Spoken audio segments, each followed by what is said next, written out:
حضرت عمر کے زمانے میں اسلامی حدود 23 لاکھ مربع میل تک پھیل گئی ہیں. ماوراء نہر کا علاقہ بھی فتح ہو گیا، ادھر آرمینیا تک پہنچے. یہ تھوڑے سے عرصے کے اندر عظیمتوں کی کیسی داستان رقم کی. اقبال تڑپ کے کہتے ہیں دی ازانے کبھی یورپ کے کلیساؤں میں، کبھی افریقہ کے تپتے ہوئے صحراؤں میں، دشت و دشت دریا بھی نہ چھوڑے ہم نے، بحر ظلمات میں دوڑا دیے گھوڑے ہم نے. حکمران تو وہ تھے لوگوں کی دہلیز پہ امن دینے والے، لوگوں کی چوکھٹ پہ جو ہیں وہ نور بانٹنے والے. حضرت عمر دن کو تخت حکومت پہ بیٹھتے تھے اور ان کا تخت کو سونے زبرجد کا نہیں تھا، مسجد نبوی کی چٹائی تھی، اور سارا دن وہاں بیٹھ کے لوگوں کی باتیں سنتے.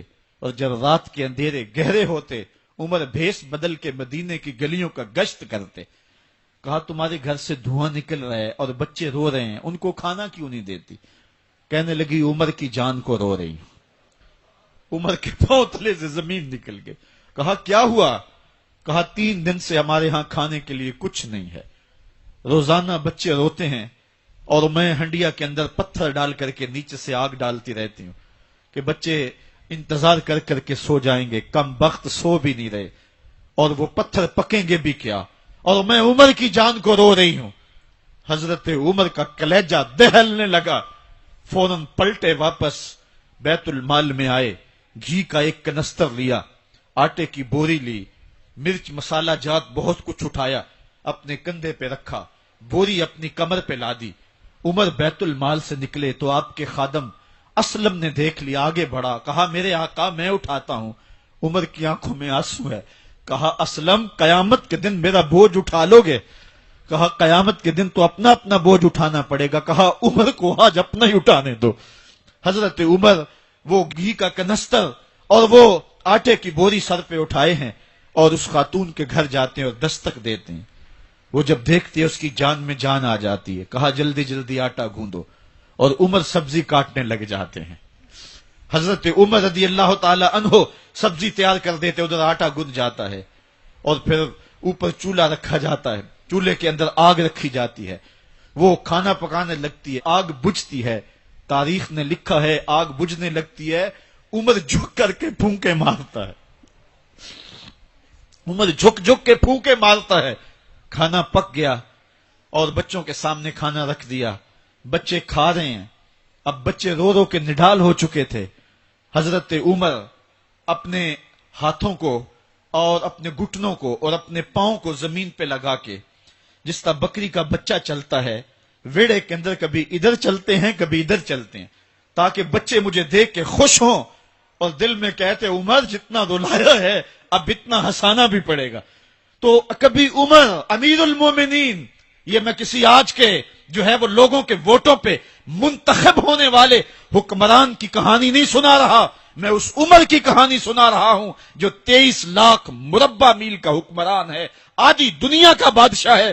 حضرت عمر جو ہے جس طرح بکری کا بچہ چلتا ہے اس طرح اپنے ہاتھ اور اپنے گھٹنے زمین پہ ٹیک کر کے جو ہے وہ اس طرح چلتے ہیں. بچے عمر کو دیکھ کے مسکراتے ہیں. جب بچے مسکرانے لگے تو حضرت عمر نے اس خاتون سے کہا بڑھیا عمر کو معاف کر دے. اس نے کہا تو اتنی ہمدردی کیوں کرتا ہے؟ کہا عمر بیچارہ بڑا پھنسا ہوا ہے، فکر ہے اس کو یرموک و فسطاط و حلوان کی، جب فتح ہے مصر تو تیاری ہے ایران کی، آتے جاتے وفد سے ملاقات بھی کرتا ہوگا اور شب کو معلوم حالات بھی کرتا ہوگا. کانٹوں میں الجھی ہوئی بیچارے کی جان ہے، نیند اس کو بھی آتی ہے، آخر وہ انسان ہے، میری بہن عمر کو معاف کر دے. اس نے کہا نانا عمر کی بات میرے سامنے نہ کر، قیامت کا دن ہوگا، عمر کا گریبان ہوگا اور میرا ہاتھ ہوگا. جب اس نے یہ بات کہی تو عمر برداشت نہ کر سکے، بچوں کی طرح بلک بلک کر رونے لگے. کہا وہ بد نصیب عمر تیرے سامنے ہے، آج ہی کہلا جو کہنا ہے، قیامت کے دن مجھے معاف رکھنا. اس نے کہا تو عمر ہے؟ کہا بد نصیب عمر تیرے سامنے کھڑا ہوں. میرے عمر کہتے ہیں اگر دجلہ کے کنارے ایک بکری کا بچہ بھی پیاسا مر گیا اس کا حساب بھی عمر سے لیا جائے گا. حضرت عمر نکلے یروشلم میں. ایک اونٹ ہے، ایک غلام ہے، کبھی وہ سوار ہوتا ہے کبھی آپ باری مقرر کی ہے. جب قریب پہنچے یروشلم کے تو عمر کی باری نکیل پکڑنے کی. اور غلام کی باری اوپر سوار ہونے کی آ گئی۔ غلام نے کہا آقا میں مرضی سے اپنی باری چھوڑتا ہوں، آپ آ جائیں، دشمنوں کے مفتوحہ علاقے میں آ رہے ہیں، تازہ تازہ علاقہ فتح ہوا ہے، اسلام کی شان و شوکت ظاہر ہو۔ عمر نے کہا اسلام کی شان و شوکت ایسے ظاہر نہیں ہوتی ہے، اپنی باری پہ تم بیٹھو گے، اپنی باری پہ میں بیٹھوں گا۔ لوگ منتظر کھڑے ہیں، دور سے جب دیکھا کہا اس کی ہیبت سے کانپتے تھے ہم، یہ تو کوئی حبشی لگتا ہے، رنگ کالا ہے، ہونٹ موٹے ہیں، اس سے تو زیادہ حسین اس کا غلام ہے جو آگے آگے چل رہا ہے۔ حضرت ابو عبیدہ نے کہا دھوکہ کھا رہے ہو، ہمارا آقا وہ نہیں ہے جو اونٹنی کے اوپر سوار ہے، ہمارا آقا وہ ہے جو لگام تھامے آگے آگے چل رہا ہے۔